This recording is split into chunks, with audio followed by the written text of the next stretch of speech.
बिस्मिल्लाहिर्रहमानिर्रहीम अस्सलामु अलैकुम वरहमतुल्लाहि वबरकातुहू। Welcome to my channel. Dear viewers, इस वीडियो के अंदर मैं दोबारा एक पुराने टॉपिक को डिस्कस करने चाह रहा हूँ दूसरे अंदाज में, जैसा कि मैंने अपनी प्रीवियस वीडियो में आपको बताया भी था। तो चलिए अब हम देखते हैं हमारा नेक्स्ट टॉपिक क्या है रेफरेंस के अंदर। ड्रेनेज, वाटर सप्लाई और फायर फाइटिंग। इंशाल्लाह हम इन तीनों चीज़ों को इकट्ठे ही डिस्कस करेंगे। सबसे पहले बात कर लेते हैं हम ड्रेनेज सिस्टम की। तो काम करने से पहले हम इनके फ़ोल्डर्स अपने एक्सरफ में बना लेते हैं। सबसे पहले हम ड्रेनेज का बनाएंगे 04 DRG एक्सरफ। इसके बाद हम दूसरे नंबर के ऊपर फ़ोल्डर बनाएंगे 05 वाटर सप्लाई एक्सरफ, और हम एक नया फ़ोल्डर फायर फाइटिंग के लिए भी बनाएंगे 06 फायर फाइटिंग एक्सरफ। अब हम सबसे पहले इन सर्विसेज को ब्रीफली डिस्कस कर लेते हैं। सबसे पहले बारी आती है ड्रेनेज सिस्टम की। अभी ये फ़ाइल हमारी ओपन हो रही है, लेट इट ओपन। यहाँ पे मैंने कुछ देखा है कि ये 2 फ्लोर हैं ग्राउंड के। लेट से मैं इन दोनों के दोनों ऑप्शंस को ओपन कर लेता हूँ। सबसे पहले हम बात करते हैं कि ड्रेनेज सर्विस एक्चुअल में होती क्या है। ड्रेनेज सर्विस का मतलब ये होता है कि हमारी बिल्डिंग के अंदर जितना भी पानी मौजूद होता है, किचन सिंक के अंदर, हमारे टॉयलेट्स के अंदर, हमारे वॉशरूम्स के अंदर, हमारे वेट एरियाज़ के अंदर, हमारे छत के ऊपर जो बारिश का पानी इकट्ठा हो जाता है, हमारी बालकनी में जो पानी इकट्ठा हो जाता है, इस सारे के सारे पानी को ये मुख्तलिफ़ पाइपों के ज़रिए बिल्डिंग से बाहर निकालती है। इसको सैनिटरी भी कहा जाता है। इसकी डिटेल में जाऊंगा तो दोबारा ये बहुत लंबी सर्विस और वीडियो बहुत लंबी बन जाएगी। ब्रीफली मैंने आपको इसका मकसद बता दिया है। ड्रेनेज के अंदर बेसिकली जिस चीज़ को पावर चाहिए होती है, ऐसी कोई चीज़ मौजूद नहीं होती। इसमें ऐसा कोई पॉइंट नहीं होता जो जिसको हमने पावर देनी है या हमने लाइट की ड्राइंग को जिसके लिए अवॉइड करना हो, मगर हमें फिर भी एहतियात करनी पड़ती है कि हमारी लाइट किसी ड्रेनेज के पाइप के नीचे ना आ जाए मैक्सिमम, ताकि अगर कोई लीकेज हो तो हम उसको अवॉइड कर सकें। ड्रेनेज में सिर्फ एक केस के अंदर हमें पावर चाहिए होती है, और वो केस तब होती है अगर हमारी बिल्डिंग में कोई बेसमेंट हो। ड्रेनेज का पानी ऑटोमेटिकली ऊपर से नीचे की तरफ ट्रैवल करता है, तो इसमें बेपनाह प्रेशर होता है, इसको किसी पंप की ज़रूरत नहीं पड़ती। लेकिन जब ये बेसमेंट में होता है तो फिर पानी ने नीचे से ऊपर जाना होता है। पानी ऑटोमेटिकली नीचे से ऊपर की डायरेक्शन में ट्रैवल नहीं करता, लिहाजा इसको तब हम एक पंप देते हैं जिसको हम सम्प पंप कहते हैं, और वो पंप जिस पिट में लगा होता है उसे सम्प पिट कहा जाता है। तो हमें सम्प पंप को पावर देनी पड़ती है, लेकिन इन केस अगर कोई बेसमेंट हो। यहाँ पर कोई भी बेसमेंट नहीं है। मैं ब्रीफली आपको इसके बारे में बता देता हूँ। Soil pipe. सॉइल पाइप दरअसल वो पाइप्स होते हैं जो हमारे टॉयलेट की सीट होती है, इंग्लिश सीट जिसे हमारी तरफ लोकल लैंग्वेज में कहा जाता है, और टेक्निकली हम उसे WC कहते हैं। वहाँ से गंदे पानी को कलेक्ट करता है और हमारे मैन होल में ड्रॉप करता है। वेस्ट पाइप ये करता है कि जो हमारा जनरल पानी होता है, जैसे हमारा किचन का पानी जो कि किचन सिंक से निकलता है, वॉशरूम के बाथ टब का पानी, इसके अलावा वॉश बेसिन का पानी या लॉन्ड्री का जो पानी होता है, उसको कलेक्ट करता है और बिल्डिंग से बाहर लेकर जाता है और मैन होल में ड्रॉप कर देता है। रेन वाटर पाइप का मतलब वही पानी होता है जो कि हमारे छत से आ रहा होता है। वेंट पाइप का मतलब ये होता है कि एक ऐसा पाइप होता है जो कि मैन होल के अंदर जो बदबू इकट्ठी हुई होती है उसको बाहर निकालता है। और बाकी ये उसके हिसाब से प्रोजेक्ट की डिस्क्रिप्शन पे है, इसको मैं जितना ज़्यादा एक्सप्लेन करूँगा उतना टाइम लेगा। इंशाल्लाह हम बाद में जब इसकी शॉप ड्राइंग्स बनाएंगे तब इन चीज़ों को डिटेल से डिस्कस करेंगे। बेसिकली यहाँ पर ऐसी कोई चीज़ नहीं है इस टाइम ड्रेनेज के अंदर जिसकी हमें ज़रूरत हो, मगर इसके बावजूद हम इस ड्राइंग को सुपर इम्पोज करेंगे ताकि हमारी केबल ट्रे किसी ऐसे पॉइंट पर ना आ जाए जहाँ पर ड्रेनेज के पाइप ट्रैवल कर रहे हो। हमने मैक्सिमम इसको अवॉइड करना है। दोबारा ज़हन में रखिएगा, इन सारे पाइपों के अंदर पानी भरा होता है, और अगर गलती से ये लीक हो गए तो बहुत बड़ी प्रॉब्लम क्रिएट हो सकती है। यहाँ पर हमने देखा है कि इधर 2 तरह के ग्राउंड फ्लोर की ड्राइंग्स थी। एक है ग्राउंड फ्लोर हाई लेवल और दूसरा है ग्राउंड फ्लोर लो लेवल। अब हम ब्रीफली इसके बारे में भी डिस्कस कर लेते हैं कि हाई लेवल से क्या मुराद होती है और लो लेवल से क्या मुराद होती है। देखें, हमारी बिल्डिंग का स्ट्रक्चर सिस्टम कुछ इस तरह से होता है। मैं ये समझाने के लिए बेहतर है कि एक सेक्शनल ड्राइंग ओपन कर लूँ। यहाँ पे हम रेफरेंस में जाते हैं आर्किटेक्चरल, और यहाँ पर हम एक सेक्शन ओपन कर लेते हैं। सेक्शन से आपको समझने में ज़्यादा आसानी हो जाएगी। लेट्स से ये हमारा किचन हो गया। क्या हमारे पास यहाँ पे कोई टॉयलेट मौजूद है? No, there is no toilet. हम दूसरा सेक्शन चेक करते हैं क्या इसमें किसी तरह का टॉयलेट है? नो। चलें, किचन तो है, हम किचन से बात समझ लेते हैं। लेट्स से ये हमारा किचन है और यहाँ पर हमारी मौजूद है किचन सिंक। ये मैं रफली बना रहा हूँ यहाँ पर। अब इसका सिस्टम ऐसे होता है कि यहाँ पर कहीं पे इसका कलेक्शन पॉइंट होगा। ओके, ये मैं रफली से रेक्टेंगल बना रहा हूँ, ये नीट नहीं है। अब होता क्या है कि यहाँ से हमारी स्लैब के अंदर ओपनिंग होती है और ये हमारा पाइप निकल रहा होता है ड्रेनेज का, और ये ड्रेनेज का पाइप यहाँ पे स्लैब से नीचे आ जाता है। इस चीज़ को हम ड्रेनेज के टर्म में सॉफ्ट फिट कहते हैं। ओके, और यहाँ पे कहीं पे हमारा जो पाइप है वो बेसिकली ड्रेनेज का यूँ रन कर रहा होता है और ये इसके अंदर आके कनेक्ट हो जाता है। मैं दोबारा बता दूँ, ये मैं बिल्कुल रफली सा डिज़ाइन बना रहा हूँ। अब कहने को ये जो इसका मैं कलर चेंज कर देता हूँ ताकि आपके लिए मज़ीद क्लियर हो जाए। अब कहने को जो एक किचन सिंक से पाइप आ रहा है, ये है तो हमारे फर्स्ट फ्लोर के लिए, जैसा कि यहाँ पे मेंशन है, लेकिन ये रन फर्स्ट फ्लोर पे नहीं कर रहा बल्कि ये ग्राउंड फ्लोर के ऊपर चल रहा है। ये देखें, ये हमारे सेक्शन में ये ग्राउंड फ्लोर है और ये फर्स्ट फ्लोर है। ये है फर्स्ट फ्लोर के लिए लेकिन रन कर रहा है ग्राउंड फ्लोर पे। तो इस चीज़ को हम कहेंगे ग्राउंड फ्लोर का हाई लेवल। मतलब जो भी सर्विस है वो ग्राउंड फ्लोर के हाई लेवल पे रन कर रही है, मगर इसका ताल्लुक फर्स्ट फ्लोर से होगा।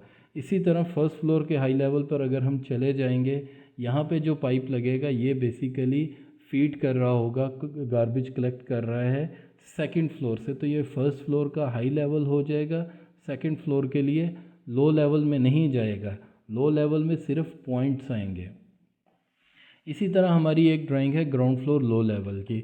अब ग्राउंड फ्लोर में लेट से कहीं पर भी हमारी सर्विसेज हैं, लेट से यहाँ पे कहीं पे सिंक लगा है, तो सिंक का पानी हम लोग क्या करते हैं, स्लैब के नीचे से लेके जाते हैं। बेसिकली हम एक फ़र्श डालते हैं, उस फ़र्श के बाद हम उस फ़र्श के ऊपर अपने पाइप्स वगैरह बिछाते हैं और उसके बाद उसको फिर से कवर कर देते हैं। डिफरेंट तरीक़ाकार हैं काम करने के। तो ये हमारा लो लेवल होता है। तो इन दिस केस हमने हाई लेवल को कंसीडर करना है, लो लेवल की हमें कोई ज़रूरत नहीं, क्योंकि हमारी जितनी भी सर्विसेज हैं वो हाई लेवल से रन करेंगी।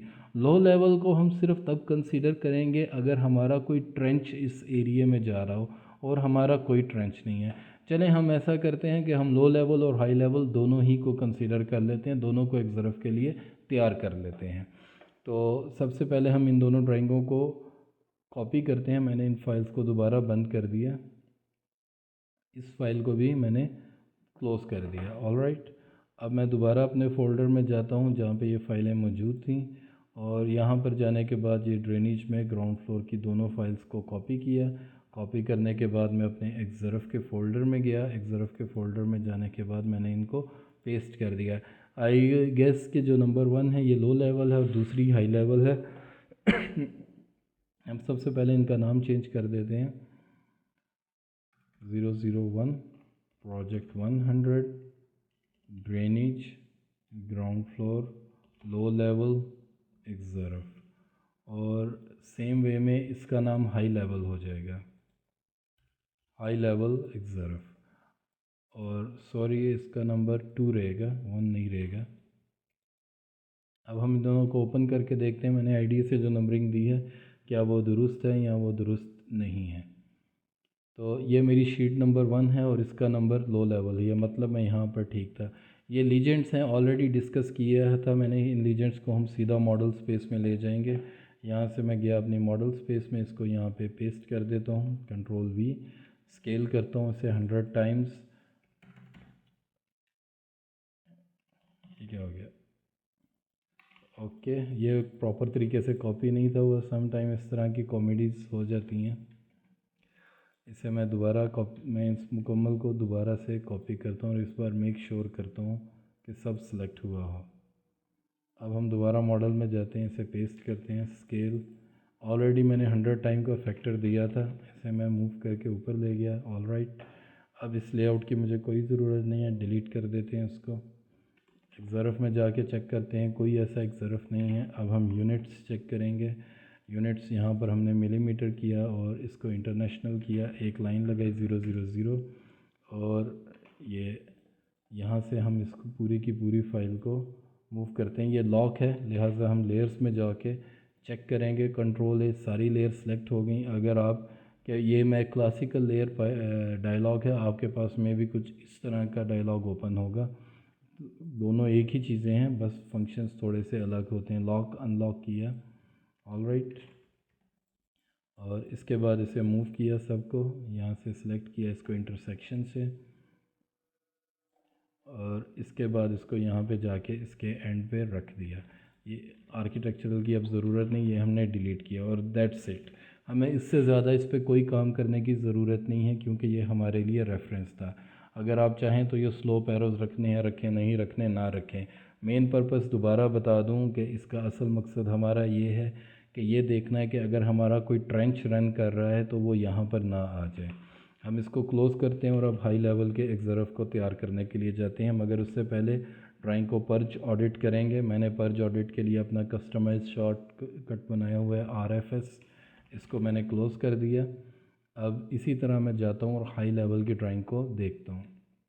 यहाँ से दोबारा मैंने अपने एक्सरफ लीजेंड्स को कॉपी किया, मॉडल स्पेस में आया, इसको पेस्ट किया, स्केल किया इसको 100 टाइम्स, लेआउट को डिलीट किया। लेआउट लाजमी तौर पे आपने डिलीट करनी है ताकि ड्राइंग में एरर्स और लोड्स कम से कम हो जाए। एक्सरफ में कुछ भी नहीं। यूनिट्स चेक करेंगे, यूनिट्स इधर से मिलीमीटर किया और इधर इंटरनेशनल किया, एक लाइन लगाई 000 पे। ऑलराइट, लेयर्स में गए, चेक किया कि सारी लेयर्स लॉक या अनलॉक हैं या नहीं, ओके। और इन सब को मैंने मूव किया यहाँ से, इधर इसकी इंटरसेक्शन से इसे पिक किया, इसके एंड पे जाके मैंने इसको पेस्ट कर दिया। अब मुझे इसकी भी ज़रूरत नहीं, दैट्स इट। ये एक्सरफ भी मेरे लिए तैयार हो चुका है। बेसिकली इसमें करना कराना कुछ भी नहीं था। अगर सम पंप होता तो जैसे मैंने इसी की ड्राइंग में लेयर्स चेंज की थी वैसे ही मैं यहाँ पर भी लेयर्स चेंज कर देता। अब मैं इसको भी क्लोज़ कर देता हूँ पर्च ऑडिट करने के बाद। अब मैं यहाँ पर दोबारा से अपनी एक्सरफ की फ़ाइल में आता हूँ, एक्सरफ में जाता हूँ। ये इसी का एक्सरफ जो मैंने आपको दिखाने के लिए अटैच किया था, इसको मैं डी अटैच करने लगा हूँ। ये हम बाद में दोबारा सारे एक्सरफ एक ही बारी में अटैच कर देंगे। अब हम बढ़ते हैं अगले पड़ाव की जानिब जो कि है वाटर सप्लाई से रिलेटेड। तो अब यहाँ पर मैं दूसरे फ़ोल्डर को ओपन करता हूँ जो कि है वाटर सप्लाई का, और यहाँ से ग्राउंड फ्लोर की ड्राइंग को कॉपी किया, इधर जाके पेस्ट किया। पहले मैं इसका नंबर चेंज कर देता हूँ, 001 project 100 water supply ground floor xref. अब वाटर सप्लाई के बारे में जान लेना ज़रूरी है। वाटर सप्लाई और ड्रेनेज ये दोनों बेसिकली प्लम्बिंग के अंदर आती है और प्लम्बिंग अंडर आती है मैकेनिकल इंजीनियरिंग के, ऑलराइट। तो वाटर सप्लाई का मकसद ये होता है कि गवर्नमेंट की तरफ से हमें एक लाइन आती है। पाकिस्तान में मोस्टली लोगों का अपना घर का बोर होता है जिधर से वो पानी खींच लेते हैं मोटर के ज़रिए। बैरून मुल्क में पानी की लाइन आती है और वो पानी की लाइन आती है आपकी बिल्डिंग में कहीं पे अंडरग्राउंड वाटर टैंक होता है, उसके अंदर पानी जमा होता है। वहाँ पर हमारे पंप्स लगे होते हैं जिन्हें हम कहते हैं ट्रांसफ़र वाटर पंप। ये ट्रांसफ़र वाटर पंप क्या करते हैं, अंडरग्राउंड वाटर टैंक से पानी को, छत के ऊपर एक और वाटर टैंक लगा होता है जिसे हम कहते हैं ओवरहेड वाटर टैंक या रूफ वाटर टैंक भी कहा जाता है, उसमें ट्रांसफ़र करता है। इसी वजह से इसको ट्रांसफ़र वाटर पंप कहते हैं। वहाँ पर जब ये पानी उस पंप से बाहर निकलता है बिल्डिंग में फ़ीड होने के लिए तो एक और पंप सेट लगा होता है जिसे हम कहते हैं बूस्टर वाटर पंप। ये पानी को बड़े प्रेशर से नीचे की तरफ फेंकता है। तो अब इसका मकसद ये हुआ कि वाटर सप्लाई के अंदर हमारे ट्रांसफ़र वाटर पंप या बूस्टर वाटर पंप को पावर देने की ज़रूरत होती है। जो पंप्स का मकसद नहीं समझे तो पंप हमारी ज़ुबान में मोटर को कहा जाता है। बेसिकली हम पाकिस्तान में जिस चीज़ को मोटर कहते हैं वो पंप होती है।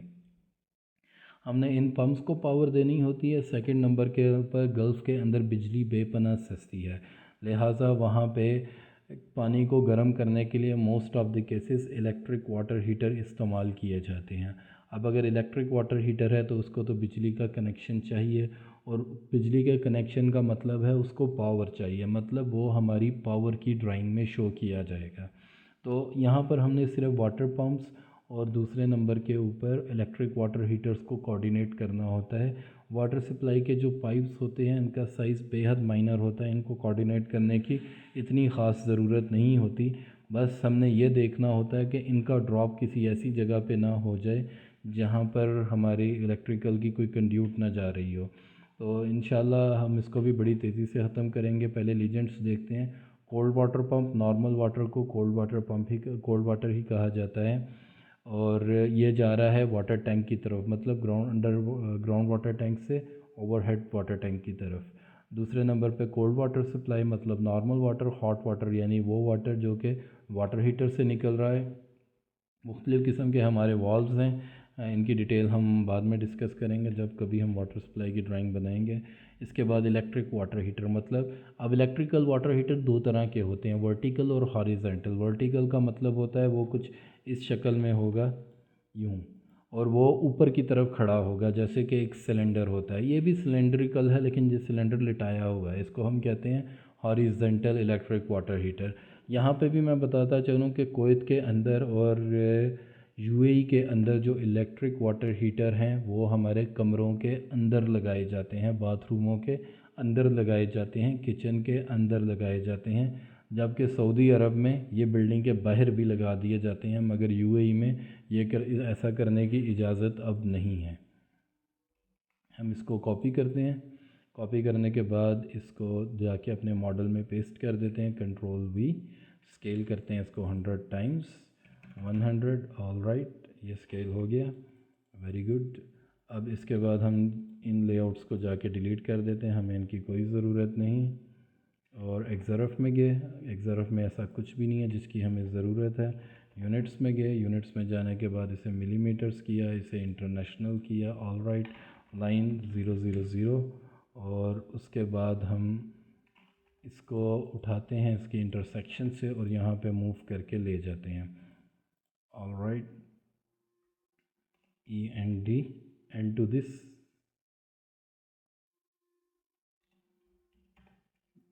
ऑलराइट, ये यहाँ पे आ गया। अब आर्किटेक्चरल ड्राइंग को हमने डिलीट कर दिया। सॉरी, इतनी जल्दी डिलीट नहीं करना, हमने चेक करना है कि क्या हमारा कोई ऐसा रूम है जहाँ पे इलेक्ट्रिक वाटर हीटर या पंप हो। तो इस प्रोजेक्ट में जो सर्विस बिल्डिंग थी वो अलग से थी, तो वाटर पंप सारे वहाँ पर लगे हैं, पंप रूम वहीं पर है। तो वाटर पंप तो यहाँ पे कोई नहीं है, ये ऑलरेडी मैं जानता हूँ। अब हम इधर रूम्स देखेंगे तो बेसिकली ये बिल्डिंग इस टाइप की बनी है कि ग्राउंड फ्लोर में सिर्फ पार्किंग है या फिर गार्बेज रूम है या फिर हमारी एंट्रेंस लॉबी है।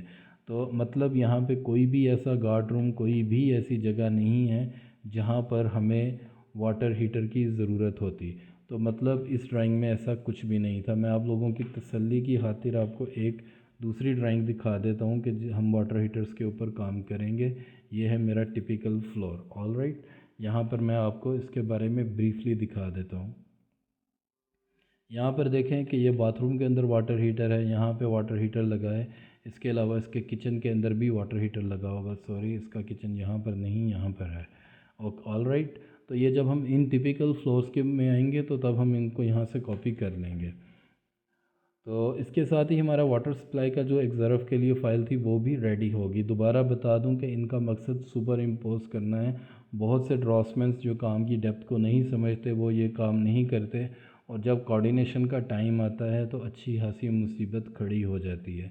तो एक अच्छा ड्रॉसमैन वही होता है जो प्रॉब्लम आने ही नहीं देता, आने से पहले ही प्रॉब्लम की सलूशन निकाल लेता है। तो आई होप कि इधर यहाँ तक की मामला तो आपके लिए क्लियर है। अब हम बढ़ते हैं इस वीडियो के आखिरी पड़ाव की जानिब, जो कि है फायर फाइटिंग। उस पर हमें थोड़ा बहुत काम करना पड़ सकता है। इसको मैंने क्लोज़ किया।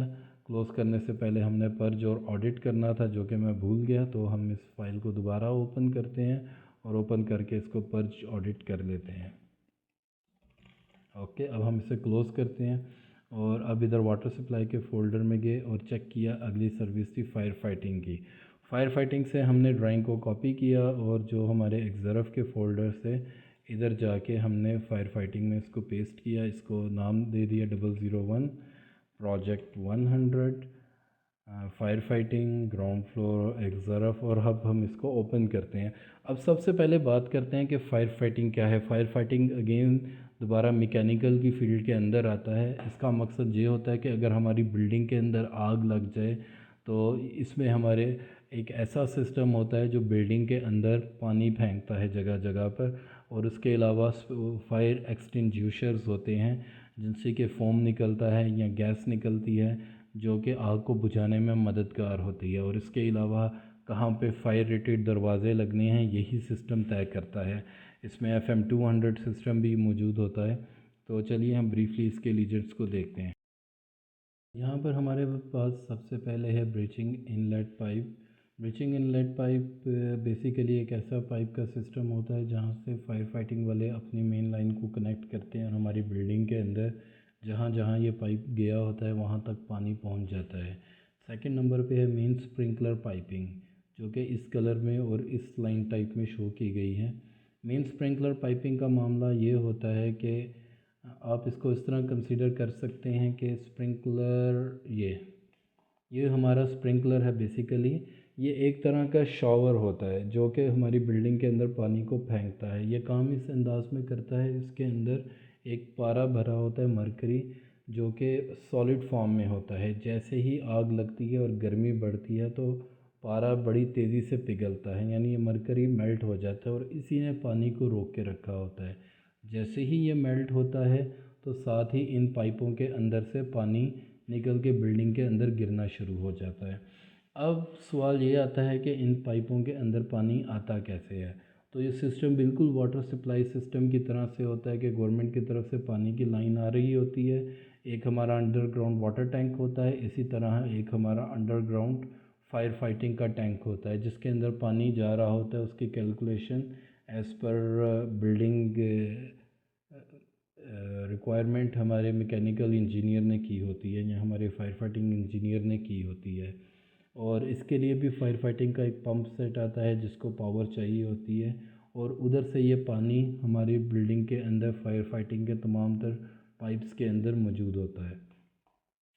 अब हमने पाइप्स को कोऑर्डिनेट करना होता है दोबारा अपने केबल ट्रे वगैरह के साथ। यूजुअली इतनी प्रॉब्लम नहीं होती मगर हमें देखना पड़ता है। जबकि स्प्रिंकलर्स लगते हैं सीलिंग के अंदर और दीवार के अंदर। ये डिफरेंट टाइप के स्प्रिंकलर्स होते हैं और हमें इन्हें लाइट से कोऑर्डिनेट करना है। तो हम इस यहाँ पर स्प्रिंकलर्स को एक लेयर में कन्वर्ट कर देंगे। और स्प्रिंकलर्स की एक दूसरी किस्म होती है जो दीवार पे लगी होती है और वो दीवार से साइड बेस पानी फेंकती है। ये हमारी वॉल माउंटेड लाइटेड से हमें कनेक्ट करने की ज़रूरत से कोऑर्डिनेट करने की ज़रूरत पड़ती है। इसके अलावा पावर के पॉइंट ऑफ व्यू से जैसा कि मैंने बताया, नंबर वन हमारे पास यहाँ पे एक लगे होते हैं फायर फाइटिंग का पंप, और सेकंड नंबर पे एक दूसरी चीज़ होती है जिसे हम कहते हैं जून कंट्रोल वाल्व। तो यहाँ पे हम चेक करते हैं कि जून कंट्रोल वाल्व का लीजेंड कहीं पर मौजूद है। बाई चांस मुझे इस पर जून कंट्रोल वाल्व ये है।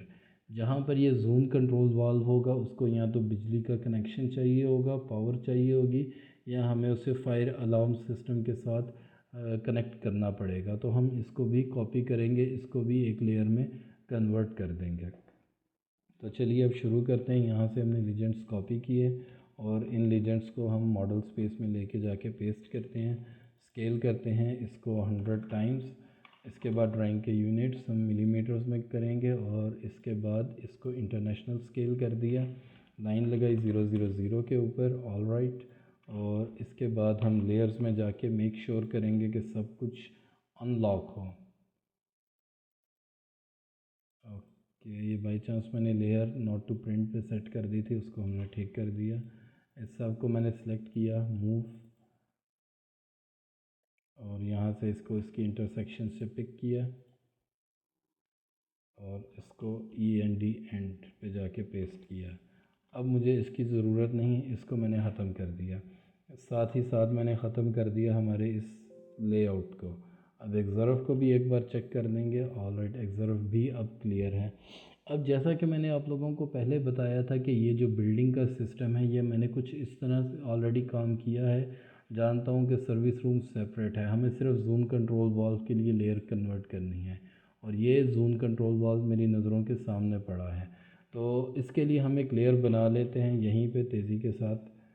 मेरी लेयर्स में जाने की ज़रूरत नहीं, ZCV, और इसको मैं पहले कर देता हूँ फायर फाइटिंग।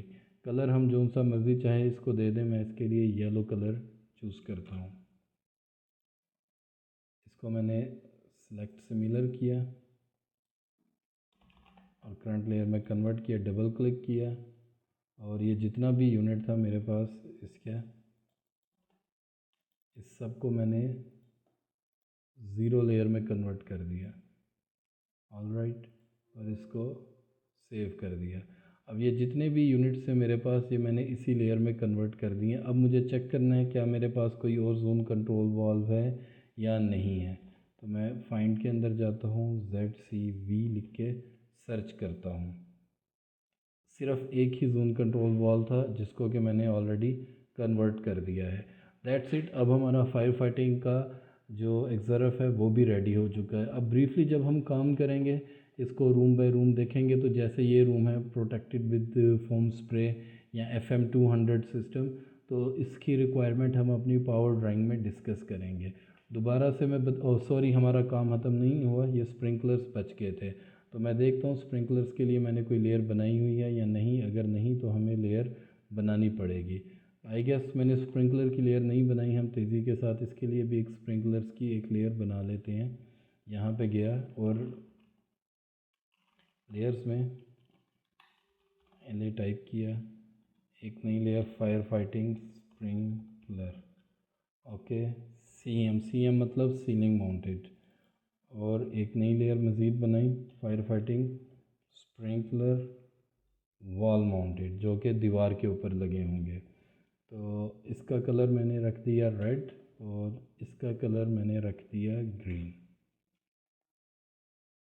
ऑलराइट, तो ये भी एक लाइन लगा ली और ये भी एक लाइन लगा ली। इस लाइन को मैं वॉल माउंटेड लेयर में कन्वर्ट कर दूंगा। ये ड्राइंग मेरी थोड़ी स्टक हो गई है। मीनवाइल लेट्स से ये ओपन हो गई और स्प्रिंकलर वॉल माउंटेड। अब मैं लेयर्स को आइसोलेट करता हूँ, इस लेयर को आइसोलेट किया और इसे सिंपली मैच प्रॉपर्टीज़ कर देता हूँ। मैच प्रॉपर्टीज़ किया लेकिन कोई फ़र्क नहीं पड़ा। उसकी वजह ये थी कि ये ज़ीरो लेयर के अंदर नहीं है। यहाँ पे गया, इसके ये अंदर से फिर ब्लॉक बना है। अब जब ब्लॉक के अंदर ब्लॉक बनाओ और सिंपली उसको एक्सप्लोड करते हैं। बाज़ लोग कंट्रोल शिफ्ट V कर करके बहुत ज़्यादा ब्लॉक्स बना देते हैं। इसको मैंने ज़ीरो किया। ये जितने भी स्प्रिंकलर हैं ये सारे के सारे इसी लेयर के अंदर कन्वर्ट हो गए स्वाय इनको भी डबल क्लिक करके एडिट करता हूँ। ये डबल क्लिक से एडिट होने वाले नहीं, क्योंकि ये एट्रीब्यूट ब्लॉक हैं। इन ब्लॉक्स को मैं राइट क्लिक करके ब्लॉक एडिटर के थ्रू जाऊंगा, लेकिन सबसे पहले चेक करना है ये यूनिफॉर्म ब्लॉक्स तो नहीं ये यूनिफॉर्म ब्लॉक नहीं है। तो लिहाजा हम इसको ब्लॉक एडिटर इन प्लेस करते हैं। इन प्लेस पे करने के बाद हम यहाँ से इसे बाई लेयर करेंगे और यहाँ से इसकी लेयर को ज़ीरो कर देंगे। लेयर्स को ऑन किया और इसको हमने सेव चेंजेस कर दिया। अब ये हम लेयर फिर से आइसोलेट करते हैं, तो ये जितने भी स्प्रिंकलर्स थे वो चेंज हो चुके हैं। ये स्प्रिंकलर्स मैंने इस वजह से एक लेयर में कन्वर्ट किए हैं ताकि अगर किसी वजह से ये मुझे लाइट की ड्राइंग में सिर्फ स्प्रिंकलर्स ऑन करने पड़े तो ये मेरे सामने हो। मतलब लाइट की ड्राइंग में मुझे इनकी पाइपिंग को देखने की ज़रूरत नहीं है। अगर मैं स्प्रिंकलर्स की लेयर नहीं बनाता तो मेरे साथ क्या होगा कि लाइट की ड्राइंग के अंदर स्प्रिंकलर भी नज़र आएंगे और इनकी पाइपिंग भी नज़र आएगी। अब इसके बाद मैंने देखना है क्या कोई वॉल माउंटेड स्प्रिंकलर तो नहीं रह गया मेरे पास यहाँ पे। तो ये एक स्प्रिंकलर E है जो कि मुझे लीजेंड्स में जाके देखना होगा। तो ये साइड वॉल क्रोम है, तो मतलब इनको मैंने दूसरी लेयर के अंदर कन्वर्ट करना है। मैं इसके ऊपर क्लिक करता हूँ जाके। ये भी एट्रीब्यूट ब्लॉक है, इसे मैं बर्स्ट करके देखता हूँ। बर्स्ट किया, ये एक्सप्लोड हो जाता है, हम बर्स्ट नहीं करते। इसको सिंपली डबल क्लिक करके एडिट करने की कोशिश करते हैं। डबल क्लिक पे ये एडिट नहीं हो रहा तो फिर राइट क्लिक करेंगे, ब्लॉक एडिटर इन प्लेस में जाएंगे। ये यहाँ पर बता रहा है कि यूनिफॉर्म स्केल्ड ब्लॉक है। यूनिफॉर्म स्केल्ड ब्लॉक दो तरह के होते हैं, एक वो जिन्हें हम एडिट कर सकते हैं, एक वो जिन्हें हम एडिट नहीं कर सकते। लिहाजा मैं इस सरखपाई में नहीं पढ़ूँगा, मैं सिंपली इसको एक्सप्लोड करके इसकी लेयर को चेंज कर दूँगा। यूनिफॉर्म ब्लॉक्स को वैसे हम कैसे चेंज कर सकते हैं, इसके ऊपर बहुत जल्द मैं इंशाल्लाह एक वीडियो बनाने जा रहा हूँ। लेकिन दोबारा बता दूँ कि वो सब पे अप्लाई नहीं करता, वो कुछ केसेस पे अप्लाई करता है, कुछ केसेस के ऊपर बिल्कुल काम नहीं करता। तो यहाँ पर ये इसका मिरर था, ये भी हम चेंज कर लेते हैं और इसके बाद हमारी फायर फाइटिंग की ड्राइंग भी रेडी हो जाएगी। ये हमारे वॉल माउंटेड स्प्रिंकलर्स हैं। That's it. अब हमारी ये ड्राइंग रेडी हो चुकी है। अब हम इसको आप पर्ज ऑडिट करेंगे और उसके बाद क्लोज कर देंगे। इसके साथ ही हमारी फायर फाइटिंग की ड्राइंग भी ग्राउंड फ्लोर के लिए रेडी हो चुकी है। तो इंशाल्लाह अब अगली वीडियोस में मैं जो हमारी सर्विसेज हैं उनके बारे में बात करूँगा। और अगर आपको वीडियो पसंद आई तो काइंडली इसे लाइक, शेयर और सब्सक्राइब कीजिएगा। अगर कोई पॉइंट नहीं क्लियर तो काइंडली मुझे कमेंट्स के ज़रिए आगाह कीजिएगा। अपना ख्याल रखिएगा। अल्लाह हाफ़िज़।